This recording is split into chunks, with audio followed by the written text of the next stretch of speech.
I, for one, find a lot of peace when I'm just out in nature, and I feel it as an active energy flowing through me. Whether it's plants, whether it's the sea. I am from Chennai also. Angela, I'm going to start with you. Welcome to the Jaipur Literature Festival, to your first session. Yes. Yeah. You are actually in the land of Ayurveda, right? And Ayurveda is a holistic system that believes in the balance of the mind, body, and spirit. And a lot of Ayurvedic medicine comes from herbs and plants, and it's natural drugs is what they say, right? So the book that you've written, I saw the PDF. It was very interesting. You know, the healing, what is it? The Renaissance, healing plants of Renaissance Florence, right? Your book, the initial lead up to the introduction of the plants is about how the Medici family, they patronized actually the documentation of the plants, the drawing of the plants, the illustrations, the accuracy of actually making records of those plants. It was fascinating to just go through, to scroll through the entire Medici family and what each one sort of contributed to this. It's like it's like a tomb, you know, of research, valuable research. I wonder, before I get into the plants, Angela, when you actually came upon this, right, and you started exploring and discovering, what did you feel like? I mean, you know, what was it must have been quite a magical journey for you, right? And start looking at things again a second time. Oh my God, I've passed that by, but wow, this has these properties. Did that happen to you? Yes, I mean, everybody knows about the Medici. Everybody knows that they patronized the art and architecture. They made a lot of money and they spent it. From the 14th to 17th century. Absolutely. Right. But hardly anybody knows that they also patronized herbal medicine. It was Cosimo I, the Grand Duke. Hold it up here, so yeah. The Grand Duke, who actually patronized medicine in the University of Pisa. He set up a faculty for medicine, which of course was herbal. And he got the best botanist who could find, Luca Ghini, who said, I'll come on condition that you let me plant a big botanical garden with every botanical herb I can possibly think of. And Cosimo said, yeah, okay, anything you want. So Luca Ghini was able to teach his students, this is the plant, take them out into the botanical garden and say, this plant here is good for this, and this is what it looks like. Right. Because before, doctors didn't know what plants they were using. They just used to go to the pharmacist, the spezzeria, and just say, make me a mixture to treat this or that or the other. Right. And they had no idea what was in it. Right. So this was a big change. Okay, and it's all been documented. So, I mean, when you actually kind of chronicled plants that you have selected, or yes, yeah. I mean, there were these lists of plants which they used, and I was able to identify and then sort of to find these lists of plants and choose the ones who I could actually translate into English and find the Latin binomial of, because some of them I couldn't do that. Right. And plants which we use today. So, Angela, I mean, you know, some are quite right out of, you know, your kitchen. We use them, I was reading that and a lot. Absolutely. Yeah. And so which would you tell us that is a must that we need in our kitchens? I know there's a climate difference, but yeah. Well, I've just been discussing these plants with Yuvan, and he recognized all the plants in my book, except for one, which was the dragon tree. I was going to say that too, yes. Right, exactly. It's the most extraordinary tree, but it only grows in the Canaries and in one island off the coast of Yemen. Wow. Nowhere else. So actually, But how did it reach Florence for them to record it?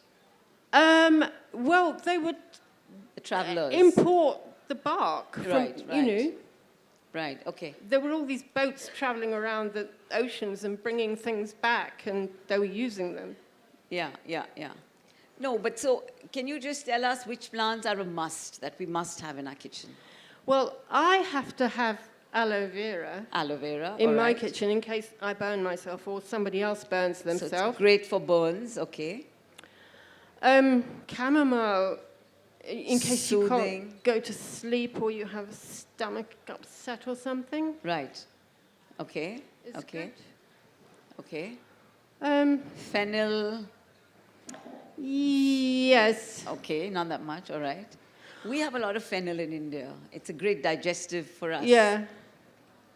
Yeah. Well, I've got to have nutmeg, but not because I'm using it medicinally. I'm not. I'm using it as a spice. Right. Okay. So do you have what would I say, like a greenhouse outside your kitchen where you have an array of herbs and No, I seeds? haven't got a greenhouse, but I do have herbs growing outside in my garden, yes. Right. Okay.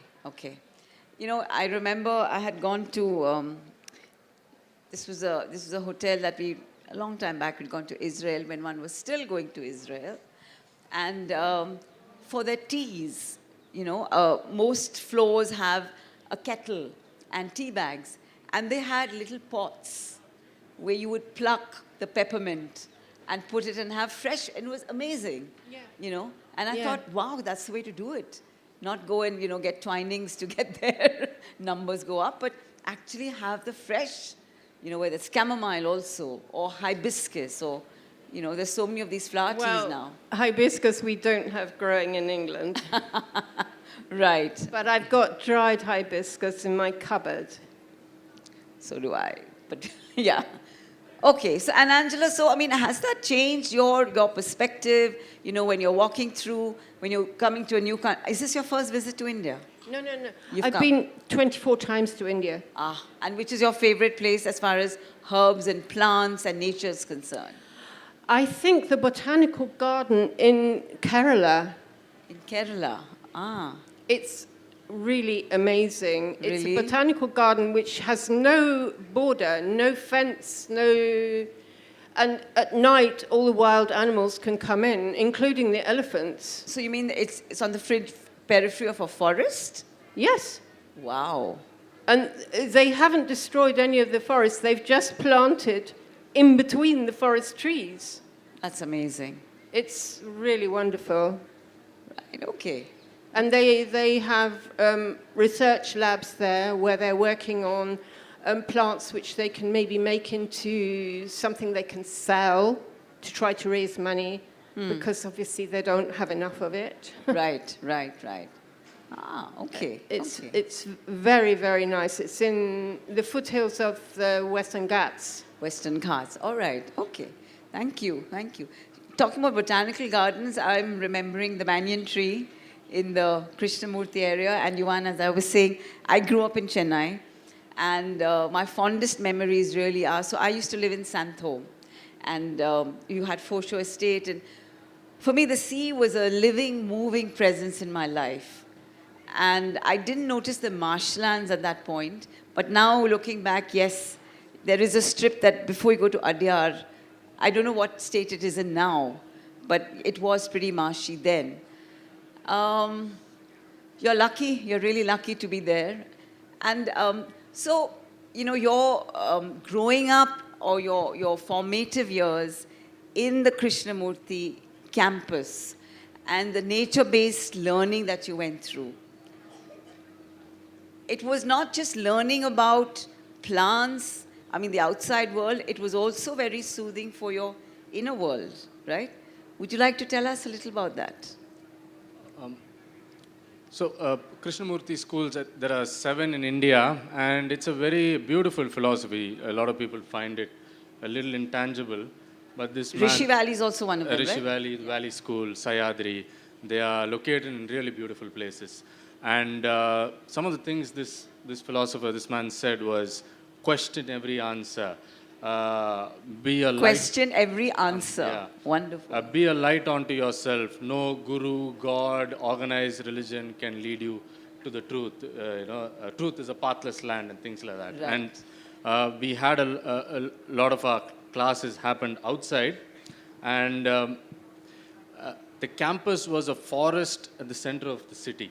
We had about 80 species of trees.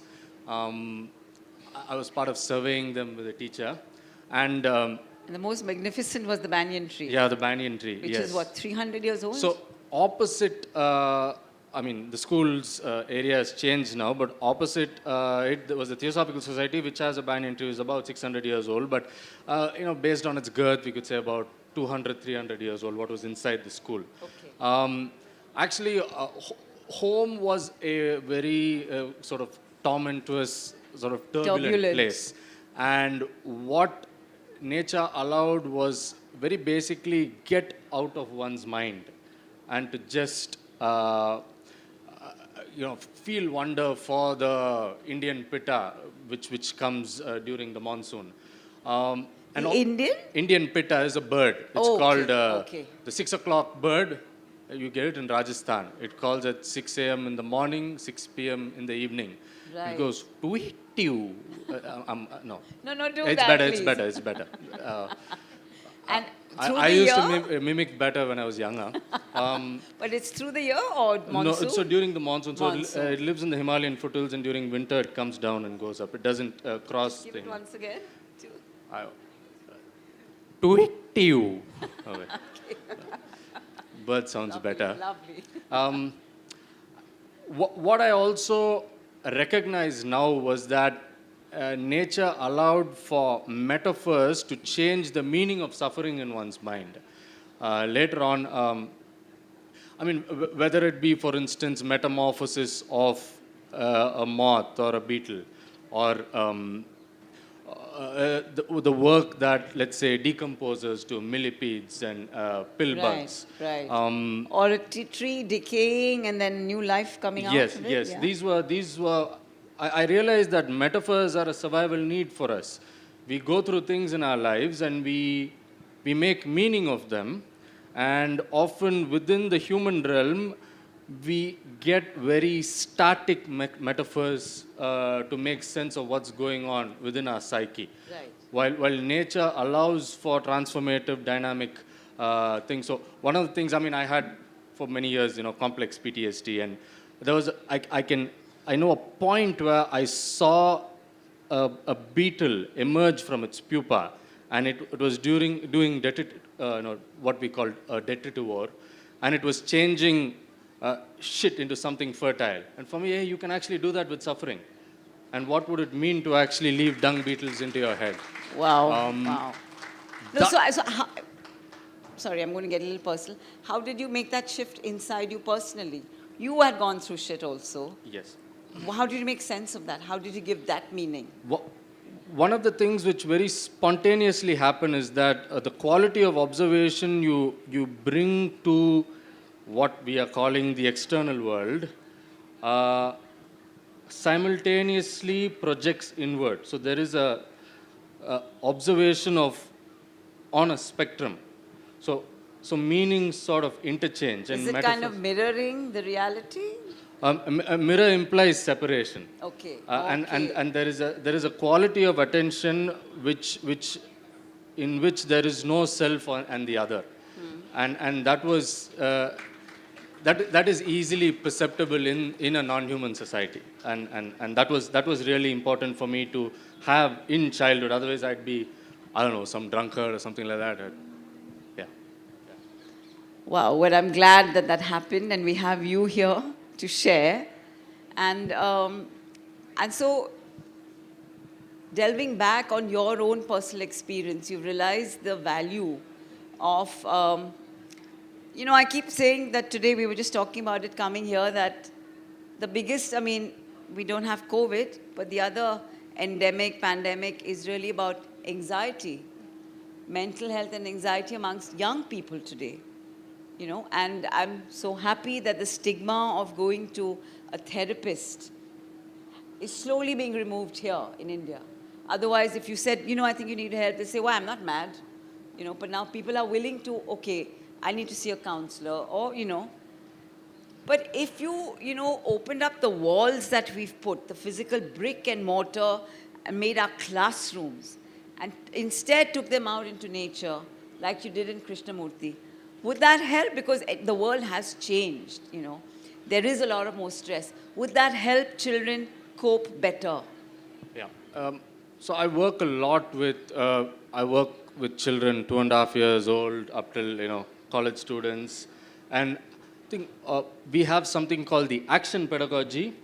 And what we look at is, I think, central to that is not to look at the individual is a social construct. Right. And often structures, what they do is they tend to push us into a corner of agency means some form of consumption. Okay, let's say we are teaching climate change. Okay, use a cloth bag. Doesn't matter one bit. So a core part of the action pedagogy is engaging with structures. I came with a bunch of, we've engaged with so many campaigns, across India, and children have been a major part of it. And if I might just say a few place names, for instance, Zorba, Chhattisgarh, Niyamgiri in Odisha, Thoothukudi in Tamil Nadu. All of these are campaigns we have deeply engaged with and with children. Well, one of the things, the commonalities between these spaces I said was that, one of the names you see here made those places bleed and broke them beyond repair. And that's the thing with engaging with structures. We are complicit contained within multiple layers. And we buy stuff from Amazon. It's a way of seeing which does not split the social, psychological, political, and the ecological. Yeah. So you're talking about a consciousness then, a deeper consciousness. Campaigns, today you talk about campaigns, school campaigns, etc. And honestly, what I've seen, it doesn't move beyond make these posters, have this jingle, this song, right? But to actually get them, you're talking about making shifts in consumption, transforming, the way they look at things, no? No. So what we consume or don't consume, it's nice. It's nice to sort of practice in our lives. We buy something from some brand, doesn't mean a thing. Huh. The approach to, I think the approach to real behavioral change, value change, is direct engagement. For instance, recently I worked with a group in Assam on the Holangapar Gibbon Sanctuary, right now threatened with coal mining. Again, I think the person doing that, the name is right here. But the issue is not to look at ourselves, because that's what these large powers, the mining corporations, want us to do. The issue is about not seeing oneself as an individual, but and seeing one's real strength as engaging with larger structures. Okay. No, but when you're saying larger structures, are you talking about the larger natural, the planet, or is it the institutions? The political, the institutional. Okay. So very simply, let's say we're talking about waste. Right. It's not about what I throw in the dustbin or not. It's about, okay, I have an apartment complex. Is there a system in place? So to be able to transcend the self. Right. Okay. Got it. Thank you. So, they talk about actually that our body also is an ecosystem, right? And in fact, in our Indian chakra system, there are the heart chakra. For me, green is one of the most soothing colors. It's something, and when I later learned about the chakras, there's these 7 major chakras for your healing. The green is supposed to be for the heart, and it is the energy of love and compassion, and then the throat, they say, is creative energy. It's light blue. It's peace. It's the sea. I'm just wondering why we are forgetting all these. This is ancient wisdom that has been in our land. There's stories around this. Why are we forgetting all these things? And now I don't know. It's like we're scrambling around for answers when they're all right there, right? So, Angela, I wanted to ask you. In terms of you've been writing about plants, and you're a naturalist, right? And you've been exploring. You're being modest here. Something like that. Something like that. Okay. So, I mean, have you come across any myths or any, things around plants that could be relevant today in the form of storytelling to young people, to adults also love stories? Well, there are lots of plants which have a calming effect, which you can use quite safely rather than having to take pharmaceutical drugs. Right, right. And they would be, like you've mentioned, chamomile. Chamomile is sage. one. Sage. Passiflora. Okay. Hops. Do we have that here? You probably don't Hops? have hops in Yeah. India, but you probably do have passiflora and chamomile, yes. Okay. Passiflora is really good. Yes. I mean, drinking these kind of teas is much better than taking pharmaceutical drugs. So would I say that you don't visit a doctor ever? Are you your own Well, I sort of- have been known to go to the doctor. You have been known, sorry, too? I have been known to go to a doctor.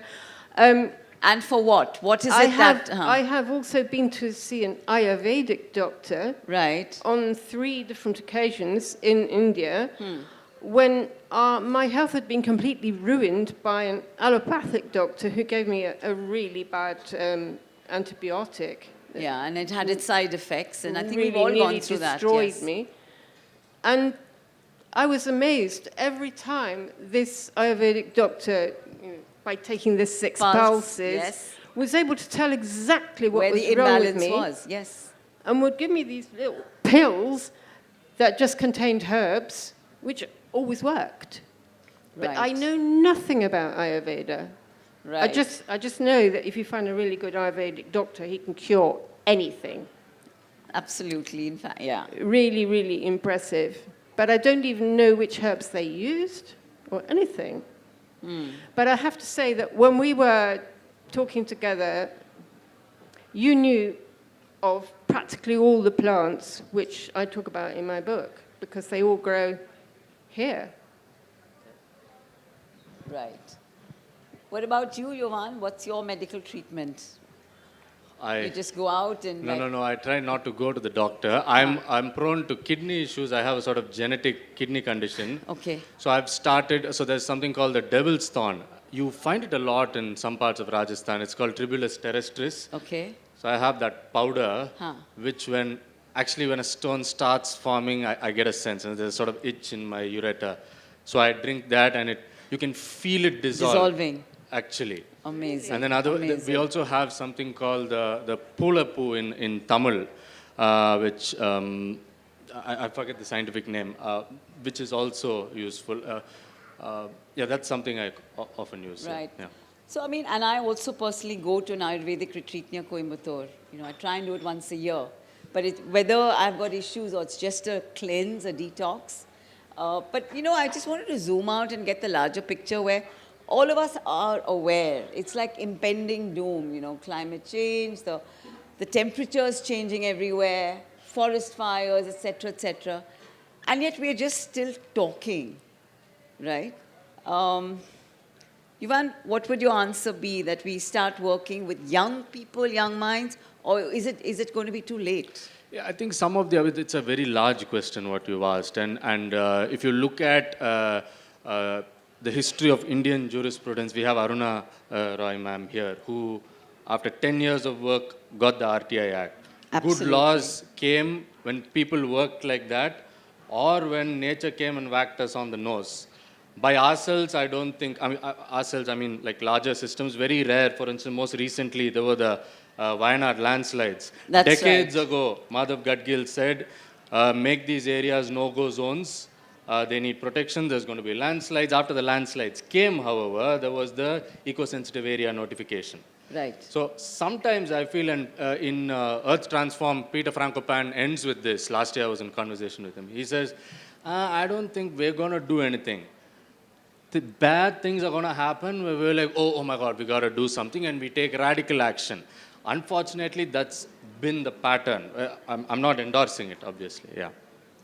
But is that, someone says that nature strikes back. It's nature's way of rebalancing because we are not listening as human beings. We're just plundering, if I may use the verb plunder. And I've been told also that the whole coastline of California, etc., it's going to get changed in the next 10 years. And it's almost like someone has been prophetic and then you're watching it happen. You all feel helpless, right?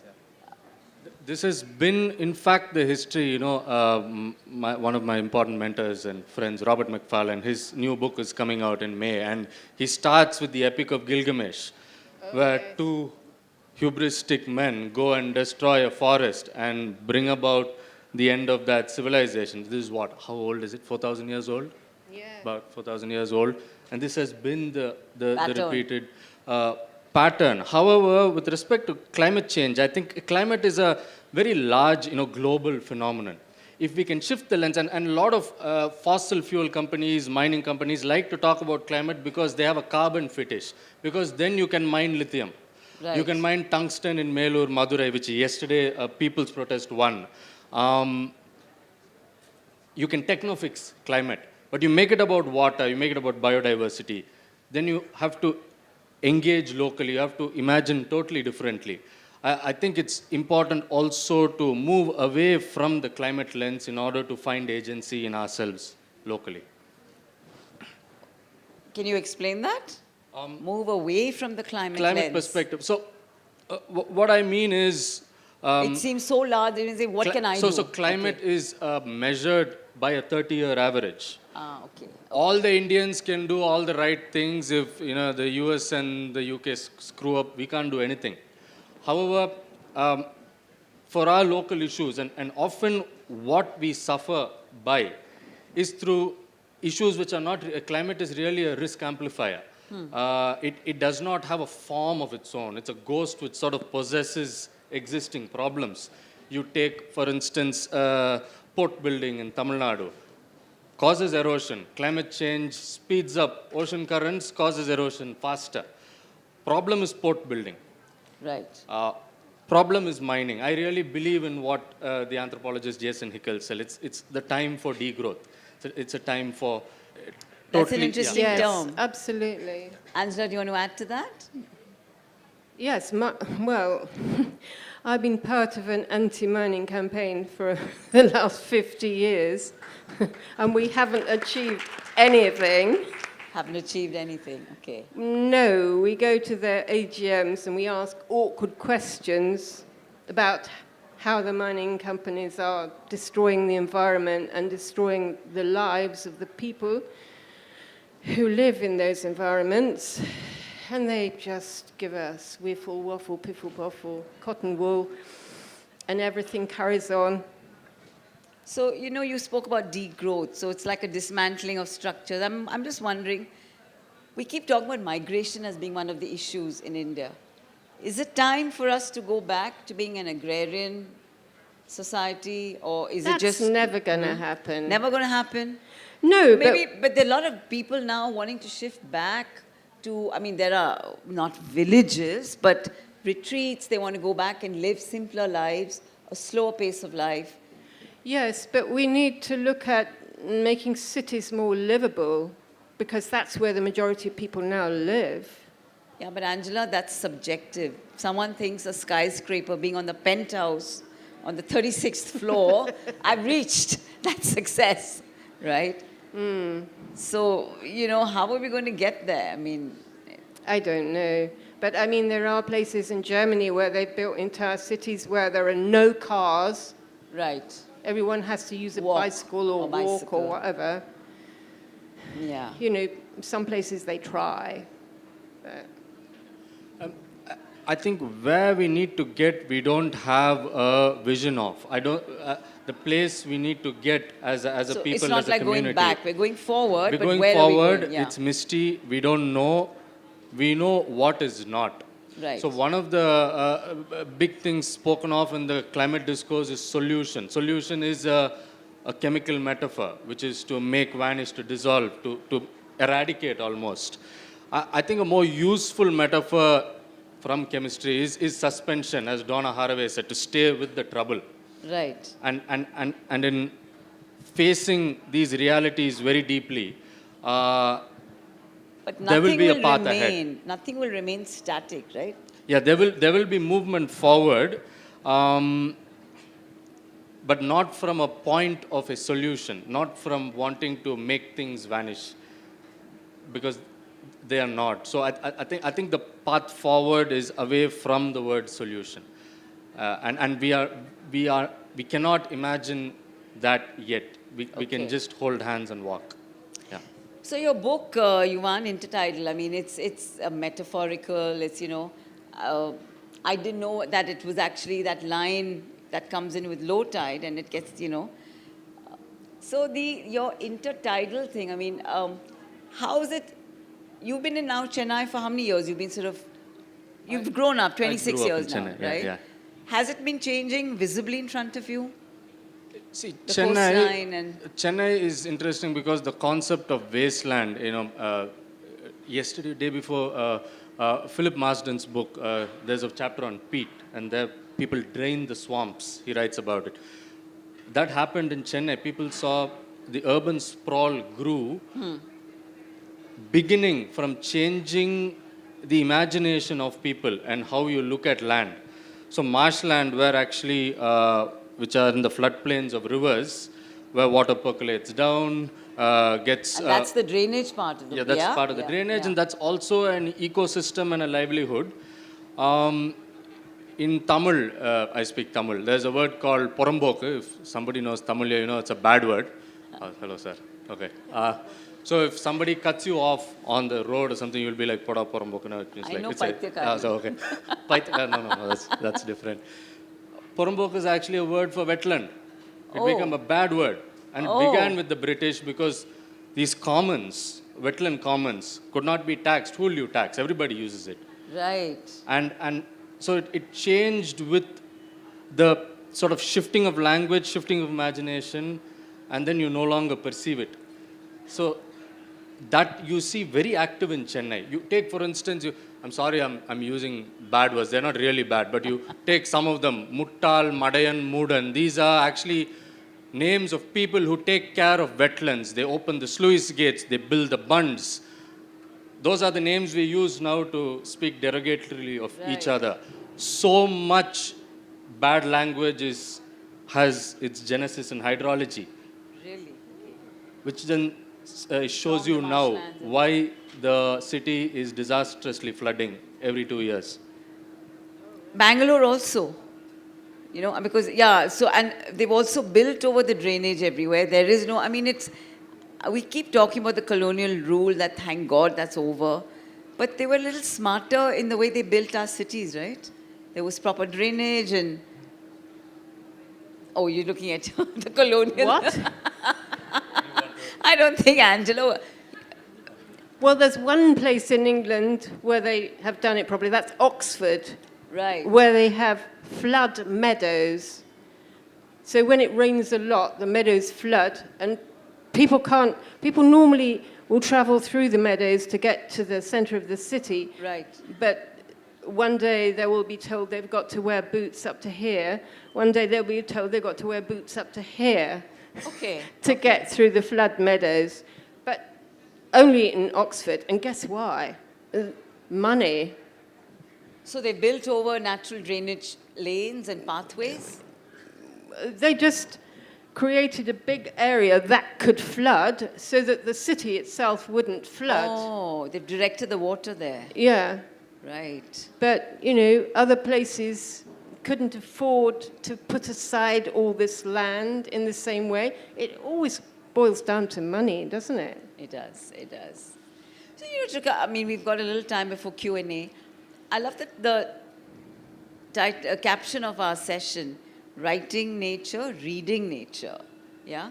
And Yuvan, you've got, it's a lovely book. I recommend everyone buy it. Meditations in the forest, around by the ocean, there are many of them. The thing of reading nature, we spoke about that there's no sense, no degree of separation. where you're flowing, you're one with it, right? How does one reach that space? It's a space in your head, right? You know, the post-human hydrofeminist Astrida Neymanis says, water allows you transcorporeality, which means whatever ideologies we have as individuals, it's constantly boring holes. We are river, we are part of the water cycle. And to be in touch with it, you know, I've done this with children. If you know the names of 50 plants around, your perception of the landscape and of yourself is profoundly changed. And by just knowing the names. by just knowing, because a name is a thumbtack. Naming is a political Gives it an act. identity then. Yes, huh? you are giving something space to reside in the mind. I'm not saying, you know 100 names and it's wonderful, but to be in touch. Absolutely. And to have a practice of observation. Each of us have our practices of observation. Yeah. Things enter our perception, and there are things which we have conditioned to sort of completely blind spot. And the work is there in order to have this sense of oneness with other life. Yeah. Yes, it's really important in schools for children to have some area where there are plants growing, either plants that produce food, for example, and for the children to participate in planting the seeds and seeing the plants growing and recognizing the plants. This makes a huge difference to them. This is starting to happen in quite a few English schools now. I was going to ask you that. Is that happening there? Yeah, it's starting to happen in several English schools. I mean, for example, my daughter has a vegetable garden in her school. Huh. And after school, she has an after-school club where the children come and work in the garden. And then in autumn, they pick all the fruits of their labors and take it to a local market to sell. And then they give the money which they've raised to an organization that is cooking meals for homeless people. How wonderful. How wonderful. So this kind of thing is, it goes beyond education. It's much more important than just learning the regular subjects. Yeah, which is just literacy, nothing But beyond that. she also has an area in the school where there are trees, and the autistic children love to be amongst these trees. Oh, wow. Okay. They become very calm and happy. Oh, he's saying 10. No, that's all right. There is 10 minutes left. Please finish what you're saying. They are happy to be in that environment and to pick up things off the ground, leaves, Right. feathers, things like that. Yeah, yeah. And they're tranquil and happy, contented. I mean, I think nature's your best teacher about the cycle of life, right? That Yeah. nothing is permanent, but then life renews itself. To know that tomorrow is going to be another day, and But I want people to grow plants that they can use as medicine again. I mean, almost everybody has got a balcony yes. or a window ledge or something where they can grow a few plants, even if they haven't got a garden. Right. And actually, I hope Angela's book has arrived, because it's a lovely I hope sort so of- too.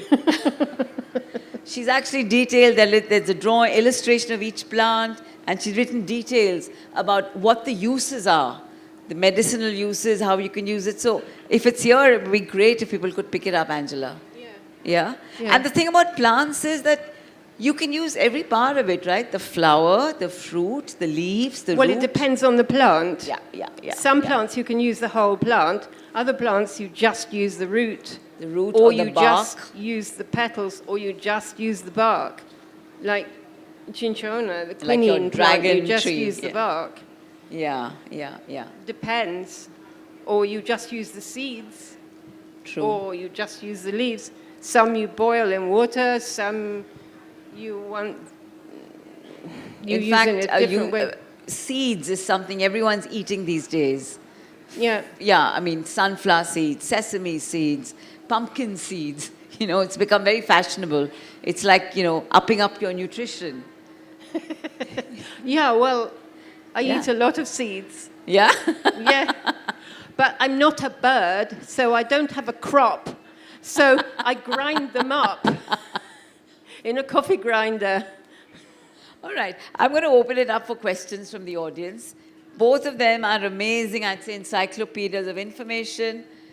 Maybe we could have 2 or 3 questions together. The mic, please. Yeah. So I personally think that there is no political will, especially in the current regime, I would call it regime and not whatever, politics, in India to protect nature. In fact, we are violating it in the name of progress, and unfortunately, most people applaud it. You know, nobody raises a voice and nobody questions. A naturalist once told me that animals don't have a voice. And since they don't have a voice, their basic needs are not being met. And what is their basic need? Is basically to just exist. And Ma'am, the question, please. no Sorry. question, I'm just commenting. And Oh, I it's just a want, comment. Yeah, and I want him to say something about it. How Would would you- you, yeah, how would would you you say some- respond to that, Yuvan? Yesterday, okay, right now on the southeast coast, there is a mass death of olive ridley sea turtles happening. Before coming here, I was actually counting sea turtle carcasses. In Andhra, more than 3,000. In Chennai, more than 1,200. And one of the things my partner and I saw was a certain sense of public apathy. There are these large turtles, bulge-eyed, stinking, eggs oozing out of their stomach, mothers which have come to lay eggs but have died from mechanized fishing. People are standing there. So there's a sort of a entitlement era which capitalism has created into us. And yesterday, Yogendra Yadav wrote a beautiful thing about how in the Delhi elections, air pollution is not featuring in anybody's manifesto. And that's because the public is not framing the issues which political parties pick up. When they do it, they pick it up. So I think part of this is about creating an active citizenry, which is involved and engaged. I don't know how we are trying to do that. I mean, so many of you are, of course, but yeah, that's my response. Well, in Goa, they actually were protecting the turtles. They cleared all the people off the beaches. They won't allow any loud music at the moment. And Absolutely. the turtles are coming in and laying their eggs, and they're putting fences around them to stop people from damaging them. Yeah, there is a strong movement in Goa. That's right. We have a strong movement. The problem is the turtles are dying inside the sea and washing up. Law enforcement is very difficult in the open sea, ocean. Yeah. Okay.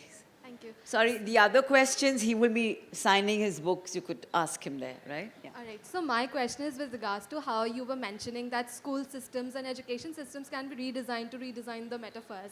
However, when we hear about the Purans like the Ramayana, it features the Dandakaranya. And when we talk about Mahabharata, these talk about forest in a dangerous perspective. That is something to be feared of, like Hidimba coming from the Rakshasas. So the instinctive fear is like, if I see an ant, I should run away. If there is a forest, I run away. So how do we make those changes in the narratives, perhaps you could shed light? That's an extraordinary question. We do a lot of walks and tours in Chennai. One of the things we are doing is we are making and collecting stories.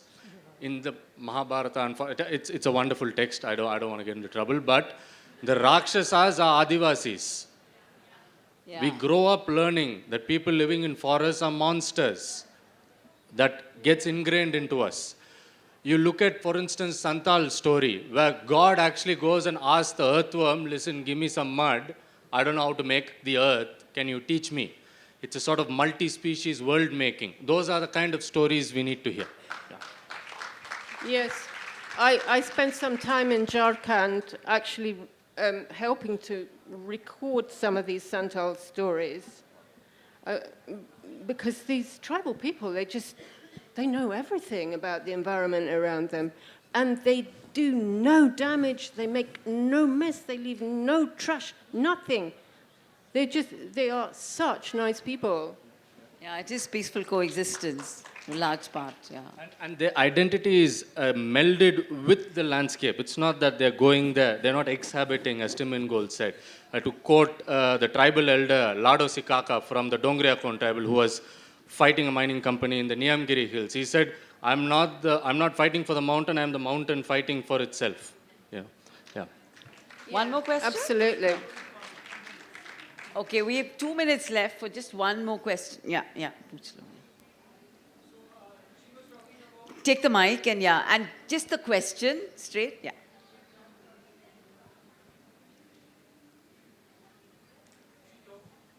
About having Nutri-gardens sort of in the schools, and I'm proud to say that I'm part of a project which we are working in the rural areas where we are establishing those Nutri-gardens in the schools, government schools. But my question is that when we ask the authorities, school authorities, to let the children do the work themselves, they were taken aback saying that the school children will not work because somebody would then report and will get into trouble, that we are making school children work. And also, the funder also raised this question that don't get into all this because we might get into trouble, saying that.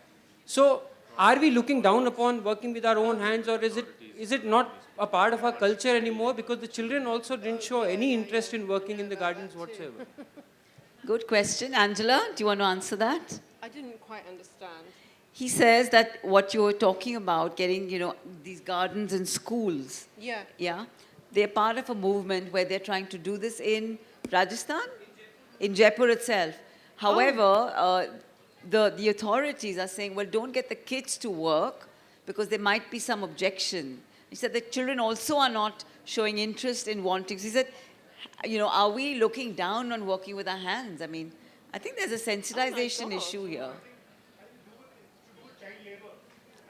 But it's not, you're not working, it's not labor. But this is nothing it's to do. therapeutic. This is nothing to do with child labor. Yeah. Child labor is when you make children work for 16 hours a day. Exactly. In cutting diamonds or This something. is part of their learning. This is just participating in education for, half an hour after school, doing something that you really enjoy. You should speak This to is not him child later and labor. ask him how he works out his schools. No, we work a lot with the government. When we face problems, we just wait for that official to get transferred and we smile. Exactly, yeah. Well done.